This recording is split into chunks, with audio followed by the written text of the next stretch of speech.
Mana ada putusan Dewan Etik, Lembaga Etik membatalkan putusan pengadilan, apalagi ini mahkamah.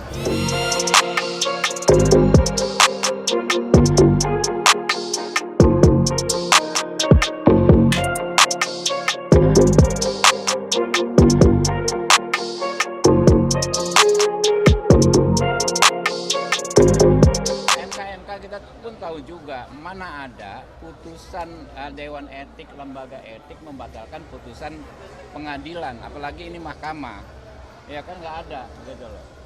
Kalau soal etika saya pikir juga nggak masuk. Apa yang namanya konflik of interest itu kan nggak berlaku di Mahkamah Konstitusi karena yang dalam pengujian undang-undang dalam PU nggak ada namanya konflik of interest karena yang diuji itu bukan fakta hukum, bukan konflik kepentingan hukum antar orang.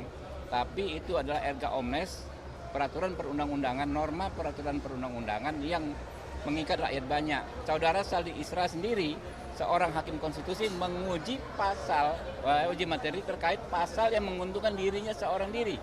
Pasal 80 sekian di Undang-Undang 7 tahun 2020. Hakim konstitusi yang saat ini menjabat dianggap memenuhi syarat dan berlaku sampai pensiun 70 tahun. Waktu itu dia belum 55 tahun. Dengan pasal tersebut, dia tadinya menjabat 10 tahun bisa menjadi 15 tahun. Iya kan? Dia nggak mundur diri, mundur nggak Saldi Isra waktu itu. Apakah dia dihukum konflik of interest? Nggak ada. Gitu loh. Jadi kalau nanti Anwar Usman dipermasalahkan konflik of interest, Saldi Isra harusnya juga dipersoalkan.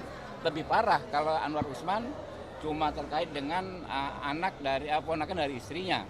Kalau ini dirinya sendiri gitu loh. Dan sudah beberapa kali Mahkamah Konstitusi mengadili perkara tentang Mahkamah Konstitusi sendiri. Apakah konflik of interest?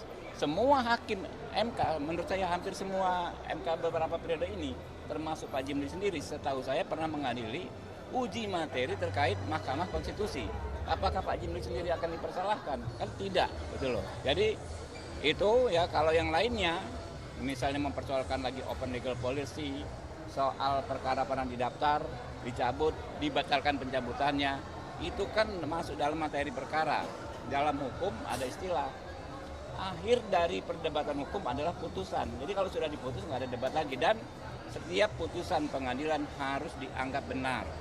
Itu hal mendasar, prinsip mendasar dalam bidang hukum. Jadi kalau pertanyaannya apakah kita khawatir putusan MK dibatalkan? Tidak mungkin secara akal sehat, ya. Tidak mungkin secara konstitusi.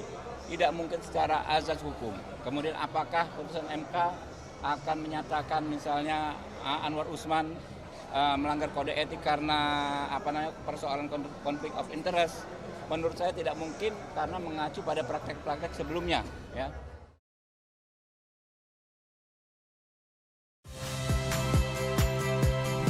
Saya Agin Fridianto. Saksikan terus program-program Kompas TV melalui siaran digital, pay TV, dan media streaming lain. Kompas TV, independen, terpercaya.